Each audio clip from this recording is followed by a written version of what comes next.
Customizing machine settings. You can customize the machine settings in the setting mode. Press the Set Mode key to enter the setting mode. Press the Mode key to select the desired setting. Buzzer sound setting. Needle stop position setting. Startup speed setting. Key position calibration. Resetting all to default. Auto off timer. For example, let's customize the needle stop position.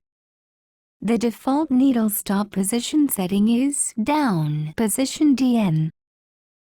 To change the needle stop position setting to up position UP, press the plus sign on the stitch width adjusting key and the UP mark will blink.